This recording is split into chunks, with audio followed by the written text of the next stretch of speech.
Hello, everyone. This is December 2nd. It is a SIG release meeting, Kubernetes SIG release meeting. This is a meeting that is recorded and available on the internet. So please be mindful of what you say and do. Please be sure to adhere to the Kubernetes code of conduct. And in general, just be awesome people.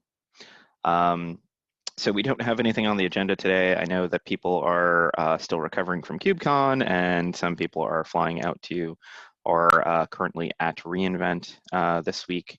So we'll probably have a lighter group today. If there are people who are interested in talking about specific things, feel free to shout them out. If not, we can go through, we can sweep through some of the SIG release board, our SIG release and release engineering boards. So yeah, anybody?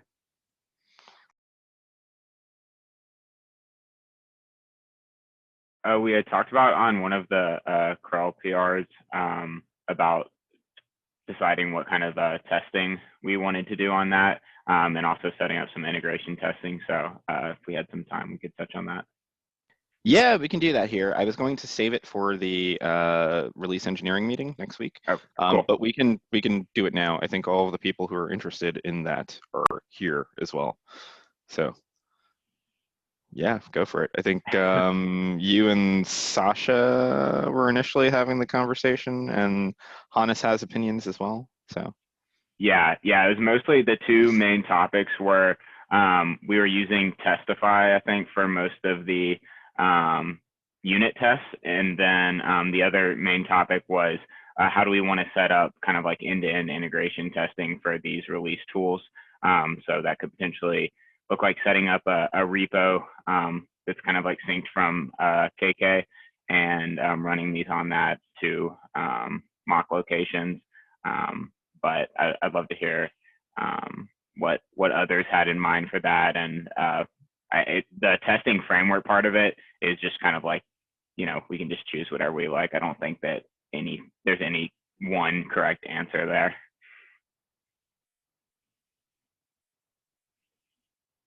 yeah, so thanks for linking the discussion, Sasha. So with regards to the repo, I think that's a great idea.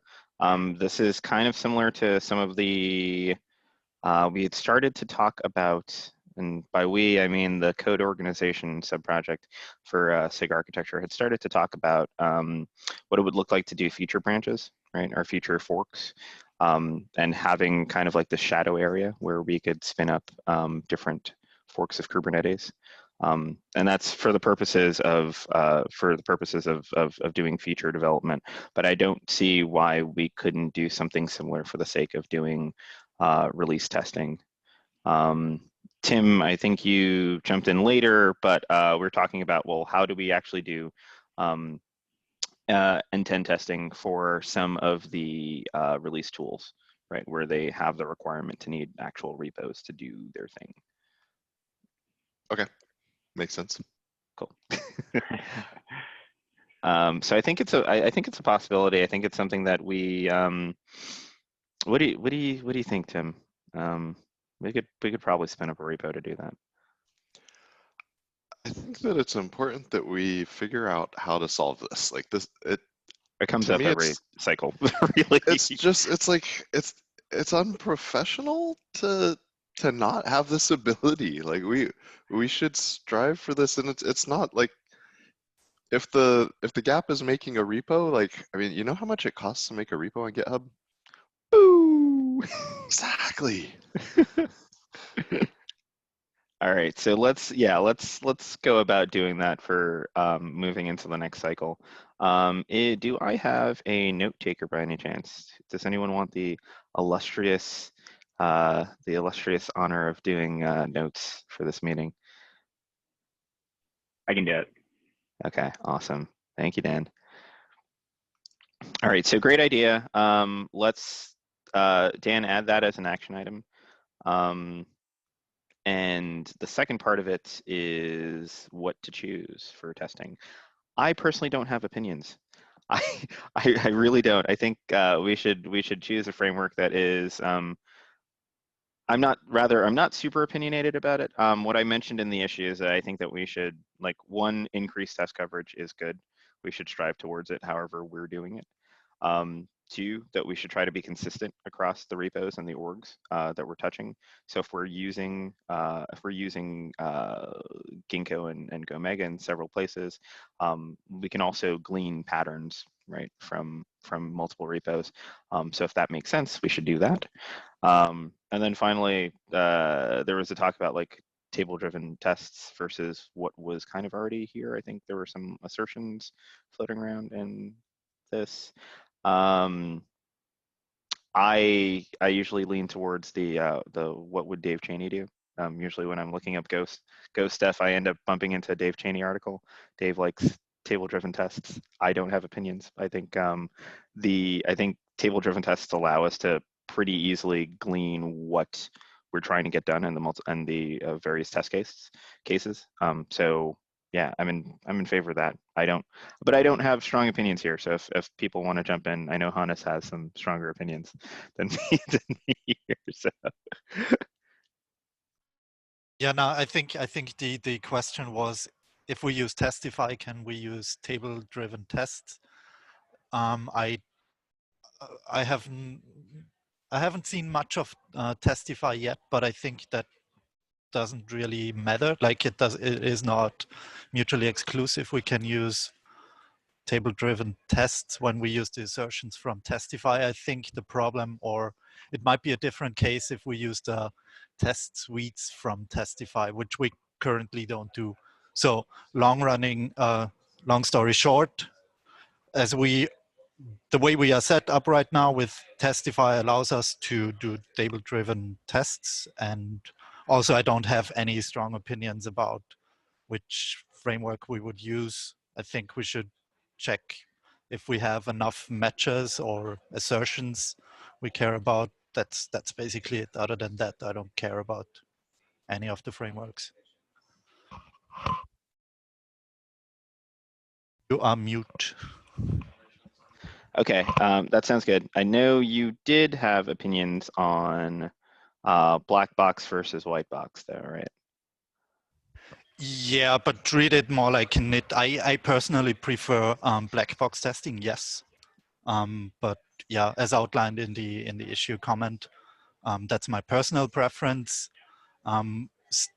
Still, like if we do black box unit tests, we probably want some end-to-end tests or something. We might even want some additional white box testing. So treat it like init and treat it like my personal preference.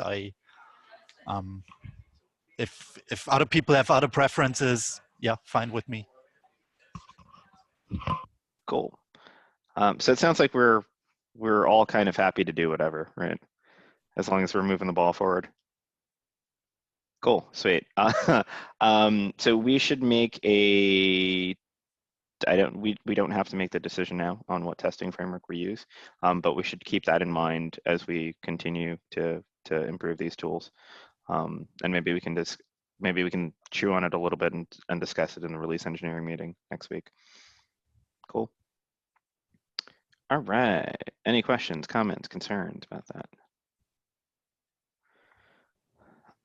Okay.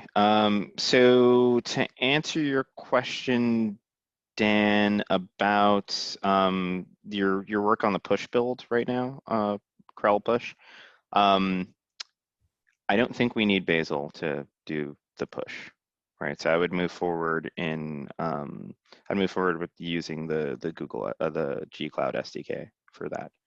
Awesome. I meant to write that on the issue a long time ago, but here it is, recorded. Yeah, no worries. I think that's a great plan as well. And also, if we're aiming to make it more like usable for potentially other projects and stuff like that, then I think that's a great pattern to go with. Okay, cool. So yeah, feel free to move forward with that stuff, and then once you address Sasha's review comments, I'll come back and do a review sweep as well.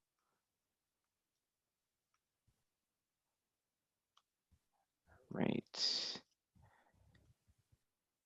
Okay. All right. Next up, nothing. Anybody else have topics they want to chat about, or else we'll go through. We can go through the SIG release board. Yeah, do we want to talk about the KubeCon Amsterdam proposal I made up? Ah, yes, let's. This one. And go ahead and link that in the agenda. Yeah. All right. Do you want to share your screen?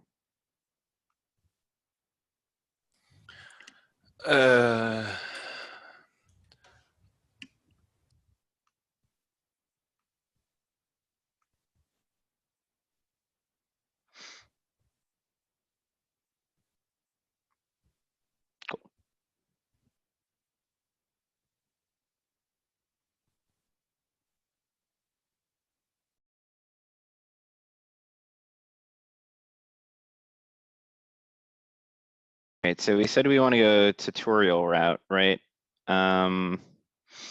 Who is currently interested? I know, Sasha, you're interested, your name's up.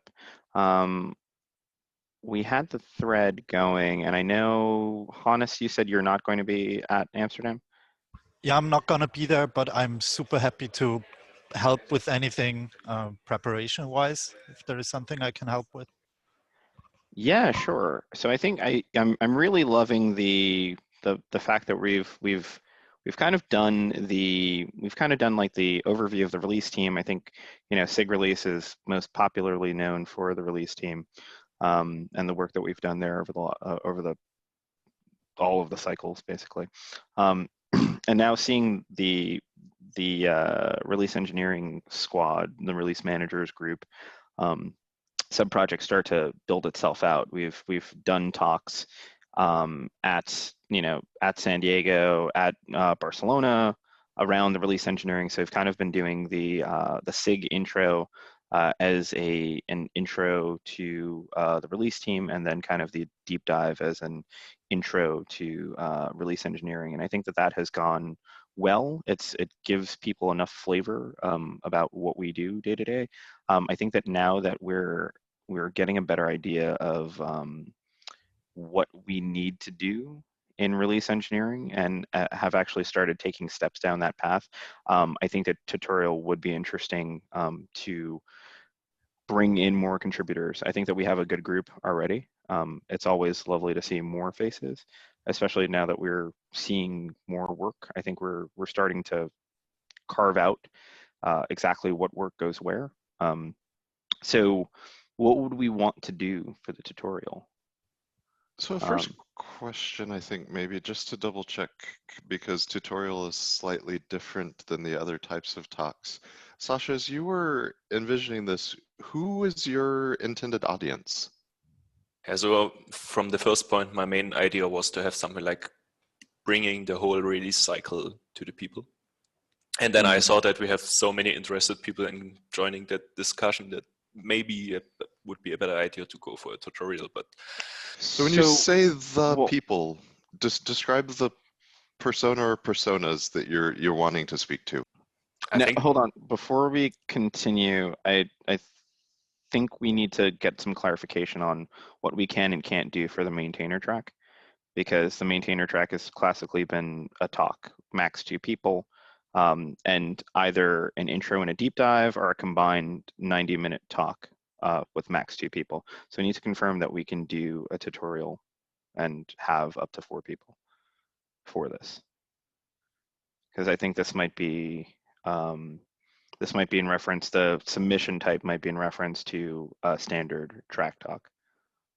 The question also, like, do we want to do the classic tutorial? Because the classic one is usually people bring some laptops and they work, and in this case, it is mostly that they will not be able to do that much. It is mostly that we are going to show, okay, this is how it looks like.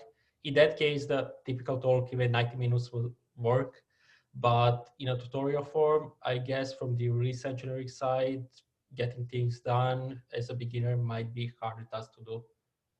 Yeah, you know what, I was just thinking what might be interesting is if we do a So we've done, we've done a few of the kind of release cuts to staging and release process, and we have those recorded. It could be cool to do the release portion of that on stage, because that is, what is it, 20 minutes or so? We can go through the process. We can go through what the staging process looks like and all that stuff, and then land, like, have the release running at the start of the presentation, and then come back and see, like, look, we literally just released Kubernetes. So these are sort of why I'm asking who the intended audience is, because which direction we go within this would also start to point at a particular forum. So some of these things, like where the conversation has drifted just to the moment, to me, that starts feeling like a Contrib Summit topic more than a main conference deep dive. But Right. we've got at least 4 things as a possibility. One, Contrib Summit, targeting existing contributors.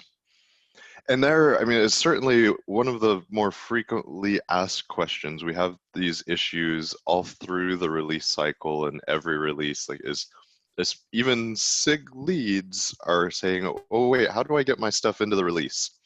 So there's one potential set of audiences, a relatively skilled set, but Contrib Summit focused, or again at Contrib Summit, getting more contributors to contribute to the process as opposed to get their stuff into a release. And then out at the main conference, there's the standard CFP, where like if you're saying bring the release process to the people, that would be a very broad the people, including non-contributors, but describing how stuff, whether it's their stuff or just something that they're interested in, a new feature or something, comes into a release, how the things are made. Or the deep dive could be a place where we do it in the maintainers track, but are trying to bring new people into the process to contribute towards it. So there's a lot of potential different audiences there and different angles into what we do for content and which particular forum.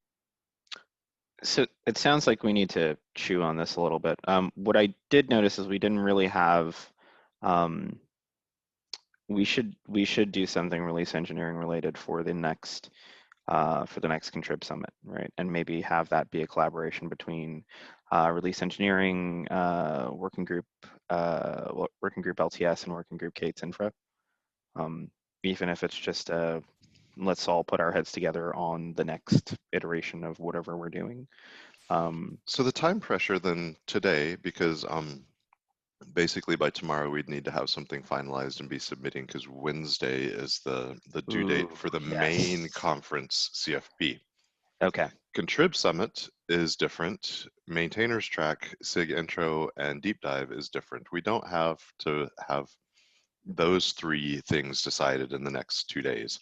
If we're going to do something within the standard CFP to full conference, we've got 2 days to decide that content. And that's where I'm not sure about the tutorial, but if it's a tutorial proposed within that main CFP, we've got 2 days. Yeah. And I think it's good as a SIG for us to sort of have a vision for which content we're targeting for which places, so we're not self-conflicted or redundant, that we're maximizing our effort, because realistically we have a limited number of people it's a lot of work to prepare presentations, especially something that's like a 90-minute tutorial. There's a lot of work that goes into that. We should make sure that we're coordinated all on the same page and supplementing it with the other forums that we have available. Also, considering the fact that the people who would sign up to do this, you're aware of the whole rule that only one of your submissions will be accepted, right? If you decide to go main conference track with a tutorial, that if you have multiple submissions and this one gets accepted or the other one gets accepted, it's kind of not a great position to be in. It's not an awful position to be in because you get to talk, but it's a bad position to be in if other people are leaning on you to work together on a talk, and the talk gets kicked out because this gets accepted, or the other way around, right? So Sasha, can we kick it back to you again, just so in the context of all of those options, is one of them calling to you? Because this was sort of your initial idea and something that you were looking to propose. I mean, I would be fine to go for a regular talk for 35 minutes. And I was just going for a tutorial because we had so many interested people in the release management group. So here's the difference, right? So there is the time pressure that Tim mentioned, but maintainer track talks, as long as there is space, they're usually accepted, right? So if you do this under the guise of SIG release within the maintainer track, then it's something that will go to Amsterdam. It has a high, excuse me, I'm recorded, has a high probability of being accepted for the maintainer track for Amsterdam, right? That is also the different deadline. So if there's something that you want to, so I think part of what Tim is saying is like, we need to align on, are we doing this in multiple places? Are we doing this? So we did a release engineering talk as well as, so we did 2 release engineering talks, right? One around building the cloud native kernel, and what's the kind of the evolution of release engineering across the time that essentially Tim Hawken and Michael Rubin did their talk about the cloud native distro and where we've evolved since then as a community. So that was one that we did for the main track, Tim and I. And the second one we did was release engineering deep dive, which was Hannes and myself. So if there are people interested, and it sounds like there are people interested in doing the release engineering deep dive or a SIG release talk on the maintainer track, and that is available to you. We just need to tighten up what we want to do. If you're saying that you also want to submit a main track talk, that's a different story, right? And I do think that trying to do a tutorial might be sticky because it's dependent on people, depending on what the tutorial is of, it's dependent on people having access to the tools that we have access to, which will not be true. And we won't be in a position to grant relatively newcomers to this access to it for any reason, any temporary reason. So I fully support this as a deep dive for the SIG at KubeCon. I do worry that the amount of content there would be a challenge to do in a deep dive. Like the 90 minutes might be, or closer to an hour might be more appropriate. And then there, because the audience is perhaps contributors, like it's unfortunate that we split. That day 0 contrib summit stuff is going to be existing contributors where like the new contributors are there, but they're off in a separate workshop, where the main conference has just anybody and everybody. So if the intended audience is new people who could come and contribute to this process and be interested in the tooling they see you demonstrate, that would be better in the main conference as a deep dive, but then you get the time constraints. So like part of me wants to see this at Contrib Summit so you could really go into it, but I don't know that the right people would be attending there to get new hands contributing in the process. I think that it works for Contributor Summit. It can work in a few different places, right? Okay. So it works as a deep dive. It works as a SIG deep dive on the maintainer track, right? Also works if we do a deeper session during the contributor summit, right? For existing contributors. While existing contributors are not new contributors, they may be new contributors to us, right? And what we've noticed over the last few cycles in building out the release managers group is that it has been pretty useful to have someone that was already familiar with SIG release and our processes to get bootstrapped. So a lot of the people who are release manager associates right now are also former release team members, right? So sorry, I'm getting slacked too. Sorry. Okay. So yeah, no, all of that. So what do you think, Sasha, between 35 minutes and if it was a contributor summit, if we got it into a 60-minute session, like Which would be more viable or realistic, do you think?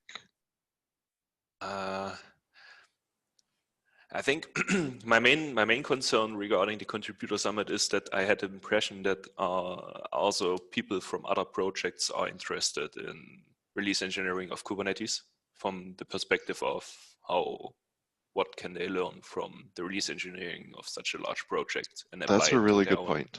Yeah, to that's their really own good. project. Yeah. So let's hold this, and it sounds like we're not doing a main track, but we'll do a maintainer track. So let's hold this. The people who are interested, I suggest y'all get together, tighten up a proposal that Tim, myself, and Caleb can review, and we can kick some ideas around. Sound good? yep. Cool. Thank you. Thank you. All right. Where next? No topics. All right, cool. We're gonna, so is there anything else that people want to chat about before we go through the board a little bit?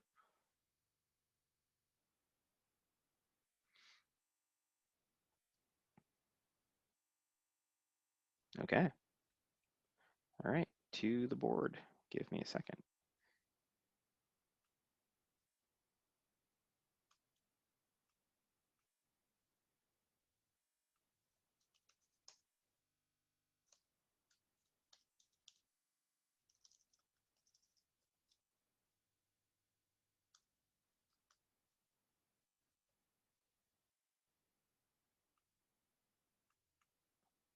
Okay.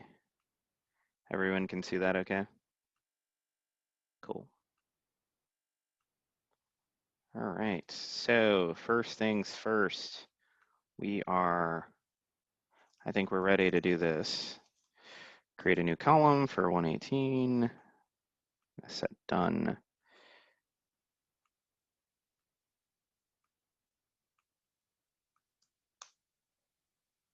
As we are at the final stretch of 117, so I think it's about time.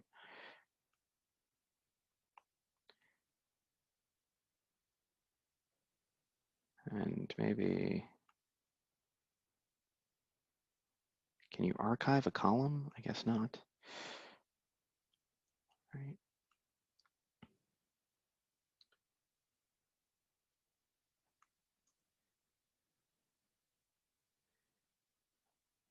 This is, so now I'm just going through things that are labeled SIG release, and any repo not labeled release engineering and not labeled release team or licensing.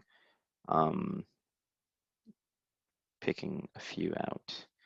So this, I believe, Sasha was already reviewing. This, I think we need to review and close. This release managers thing. Do we want to discuss that here, Tim? Do you want to do that? Or do you want to hold for a response on my email? So I think I know what you're talking about, but it's not what's highlighted on the screen, or I don't see your mouse wiggling, but that one, okay, yeah. Whichever. Ball's in your court. Okay, all right, so we discussed, or rather I proposed some updates to the release managers group. I think this is the right forum to speak about them in, since it's a SIG releasey thing. Could be either meeting, really. I don't know what this is. So, all right, so the following changes are being suggested. That is to add me to the patch release team, to promote Sasha to the branch managers group, to remove Cheryl, who's been inactive on the branch manager side, and then also to remove a few of the inactive release manager associates. It looks like overall this has been approved. There have been several LGTMs. So yeah, I'll just speak about it here. Tim had raised some concerns, mainly around the do we feel as so the first one, do we feel as a well, actually, Tim, do you want to just go through your concerns? So two things. We've just kind of started this, and we in the first go around from a release manager, branch manager perspective, we brought in a whole bunch of associates, and we've had a little bit of uptake, but compared to like as a percentage of the people who initially volunteered, I don't want to be negative, but realistically, we had a very low percentage of engagement and promotion to the next level. But it's also early days. We've only been doing this a few months really at this point. So I want to see that be more clearly successful, that we're getting more people engaged, we're actually succeeding and promoting people up to higher levels of activity and towards reviewers and approvers and more ownership. And I do think that takes like a fair amount of time. It's not going to just happen in a couple of months. So I would like to see a little more continuity there. I worry that Stephen having started that and then moving on to something else is too short term versus having that longer view that it takes time to build this up. So I worry that we're shifting too fast. So churn more so than sort of a quality process. Like we definitely want more people to experience more parts of the process, but we also need people who are known and good at the one thing also. And if we cycle through things quickly, we risk missing that. So that's one thing, just on the existing stuff there. The other thing, patch management, I don't know that we have a strong need for new additional people. We had just added some people in the last cycle and they're starting to activate, but it's also a pretty low workload. So there's not a huge need for people there. And then I guess the third one across that is Stephen, you individually seem relatively overcommitted on things. So to like, I worry when I see you raising your hand to start something new, moving on from something that's just getting established also, that it's churn. Yeah, so I think those are the three things that I was concerned about. Yeah, those were the three. So to answer each of them, so one as a so the SIG release chairs also happen to be release engineering subproject owners, right? Which means we own the processes and repos and all that good stuff and access for all of the release engineering tools, as well as the groups therein. So that includes the release managers group. So as a subproject owner for release engineering, I don't plan on going anywhere, right? And I think that as subproject owners, it is our responsibility to make sure that there is continuity throughout each of these steps, help build out this ladder, and improve the processes, right? So we just merged an improvement to the branch manager handbook, which a few of you have reviewed. I'm going back with a few more sweeps of that stuff. So I think that from the sub-project owner aspect, nothing is changing. I will still be there to provide that kind of oversight. So I was going to write an email reply to Tim, and it was like Thanksgiving weekend and all that good stuff, and I was like, you know what, we'll just chat this out on Monday. So I think that part of it is we need to try to separate the people, because this comes up fairly frequently with regards to our access. Tim, myself, Caleb.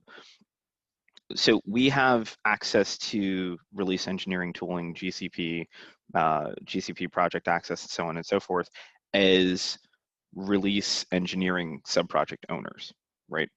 A SIG chair should not necessarily be delegated access to those things, right? So we hold that access as technical leads. Like SIG release doesn't have technical leads, but we're essentially holding that access as technical leads or owners of the release engineering subproject, right?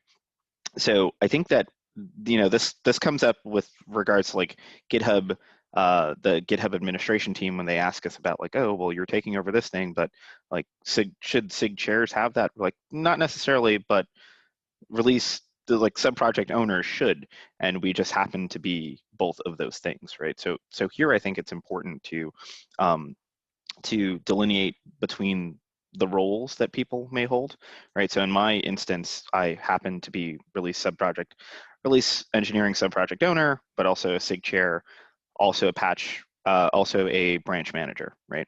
So what I was going to pose to you, Tim, was as a branch manager, have I been doing a good job, right? Because I think that is part of the consideration for promotion into patch release team, right?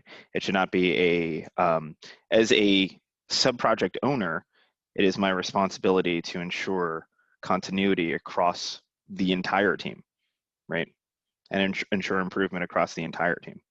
But separately, as a branch manager, have I been doing the job that would be requisite of me being promoted into patch release? Well, I would also say it's maybe a demotion because it's like it's a small bit of grunt work off on the side. But if you view it as a promotion activity where patch release is the ultimate place to be, I feel like that's not what it actually is. But that aside, I think what I would be looking at is, again, how many of the people coming in are we activating? So if Sasha is being promoted up to branch manager, is he prepared to take over for you? Have you taught him all the things? And that would be the measure of success. So what we've done essentially between, and Sasha, I'll give you time to answer too. So what I've tried to do across the last few cycles is one, kind of look at the process myself. I think that a lot of we have some parallels between this and the release team, right? Where you're trying to learn the thing while doing the thing, while teaching the thing to someone else, right? Or teaching it to multiple people. So Carlos was the last person to be promoted. And Carlos has essentially, so he was promoted up through release manager associate, had an opportunity to cut a release in the previous cycle. And then also has been essentially sharing the workload of cutting releases across this cycle, right? So, so in that sense, like Carlos would be the next primary branch manager, right? And Sasha would come up into this as essentially the secondary. So Carlos would do the same thing for Sasha across the 118 cycle. And then Sasha would be the primary for 119. And throughout that cycle, we also made sure that we had at least 2 opportunities for people who were release manager associates to give them the keys to try to do this. So in 117, that was Sasha and Marco, right?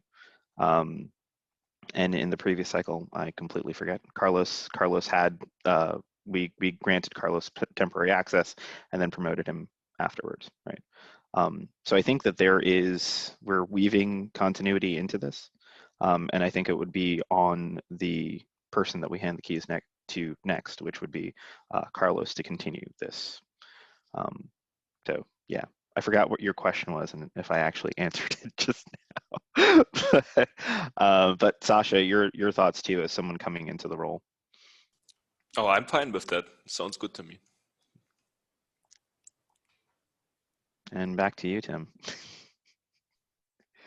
Yeah, if you're if the reins are ready to be passed, then let's pass the reins. Cool. So again, and this is a thing where I don't disappear, right? I'm still going to be the reason that I have kind of been interested in this ladder that we've created over the last few cycles is essentially prior to this, I had not worked on any of the release engineering aspects of it, right? So we had 2 SIG chairs who have like actually cut a Kubernetes release, and I wasn't one of them. And I was like, hey, hold on, I need to really understand this end to end if I'm going to be useful in improving some of this. So the final step for me is patch release team. That's the one thing I have not touched. So I want to look through the docs. I want to be one of the people doing the stuff and improving it while I'm doing the stuff. And also there is, so from the patch release team aspect, I think everyone is going to be fine. It's low volume work overall. But from the branch manager aspect, I don't want to be in the way. There are times where like Tim and I may like DM, and there are times where we're talking about stuff where like, should we explicitly not do this thing so that we can see someone step into it, see someone pick up that responsibility? And by moving out of branch management, I think that will have there will be more of an opportunity for people to step into the things that I do clandestinely sometimes. So.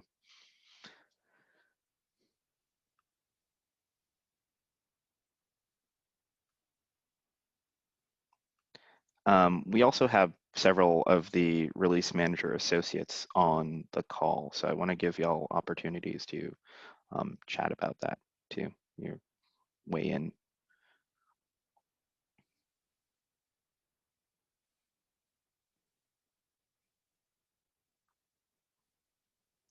Don't be shy, y'all.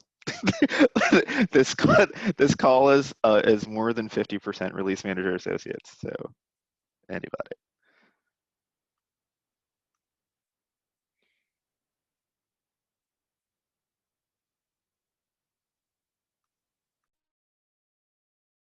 I'm not technically a release manager associate, but I guess I have a question if no one else has anything. Is the release manager associate, is that part of the normal like application process for the release team? It's separate? Okay. Yeah, so the first round, and this kind of lends itself to what Tim was talking about earlier about the maybe lack of participation. I think the first round, what we essentially did was we brought in a lot of the people who had applied as branch manager shadows for the previous release cycles, I guess 116, and brought them in as the initial group. And we brought in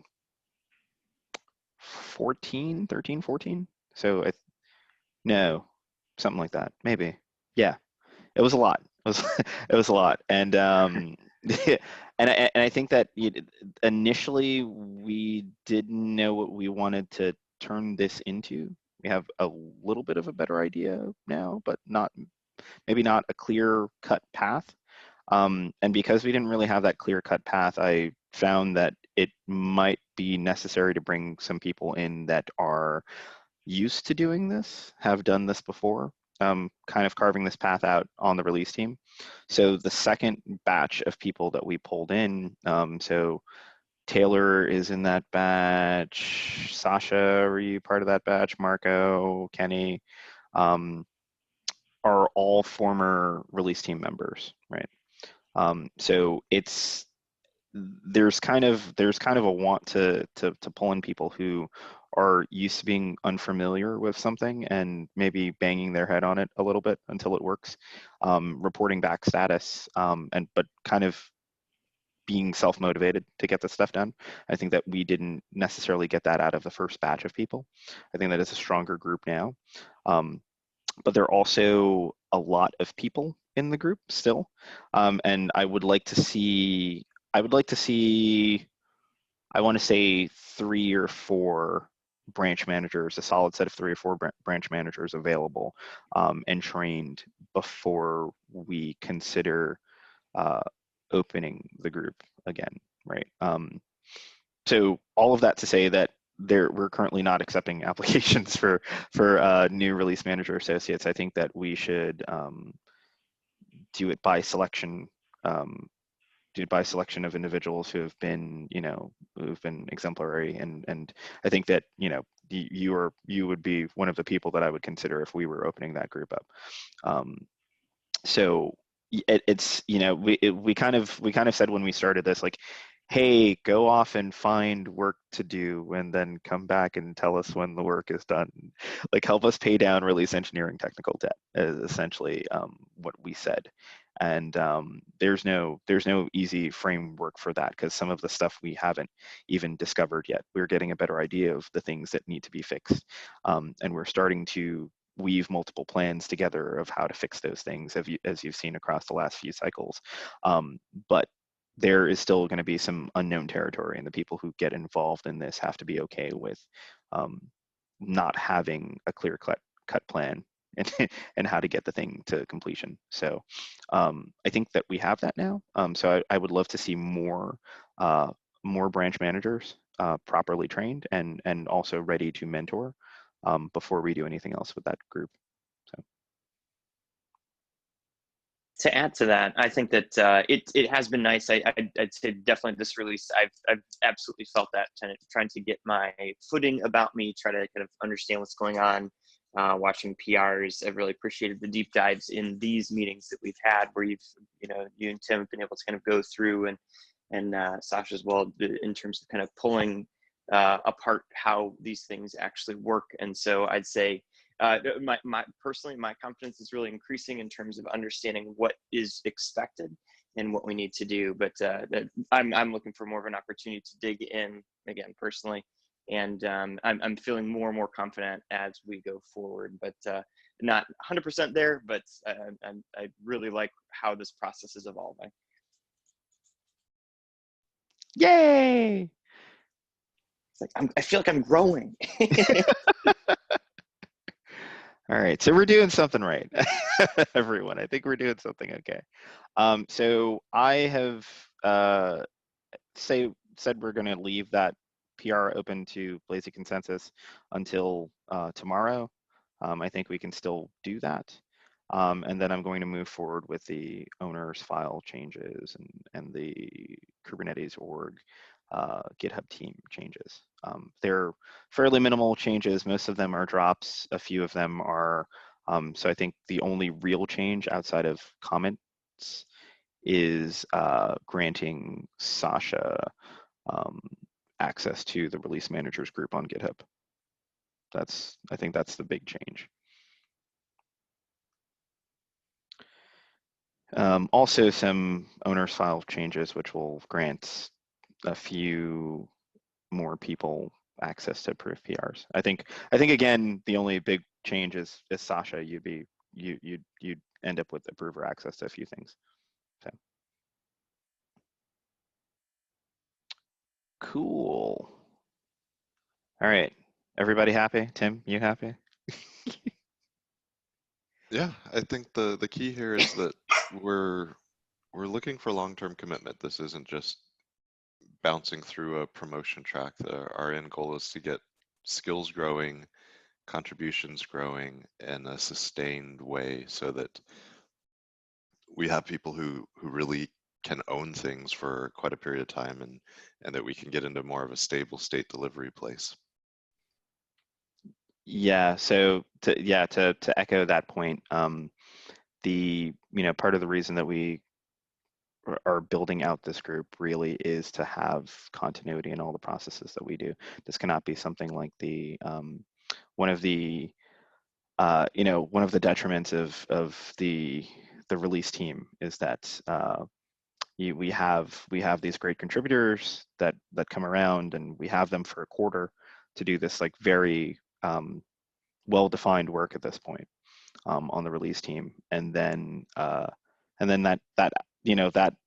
contributor kind of, maybe they float off and they do something different, they jump into a different role, where here we're trying to create very sharp swords. We're trying to create an arsenal of people who we can send to KubeCon to deliver a presentation on foo, or we can have build out, have talk about strategy, and mentor a set of people for some new project that we're going to be working on, right? So we need to build this team into a set of leaders, and I think that is happening. So thank you to everyone who has been participating in this over the last few cycles. It has meant a lot to not have to kind of work on this between the SIG chairs.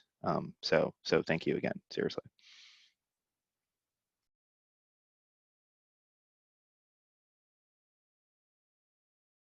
Cool. I would say that let's not walk the board with 8 minutes left. We have, we're moving into 118.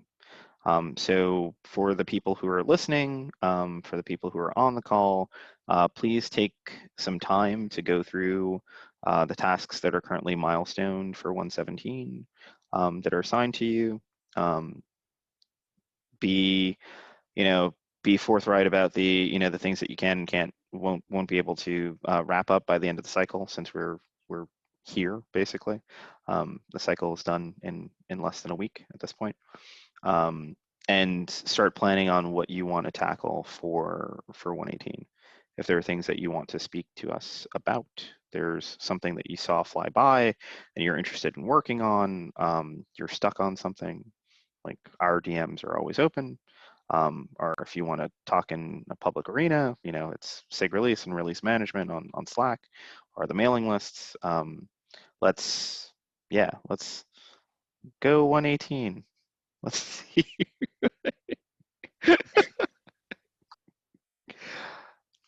All right, so I know a few of you may be on the SIG release call, so I'll give you back a few minutes. The release team call in 7 minutes. So I'll give you back a few minutes. Thank you all for jumping in today, contributing to the discussion. I will catch you in a few minutes. Bye. Adios.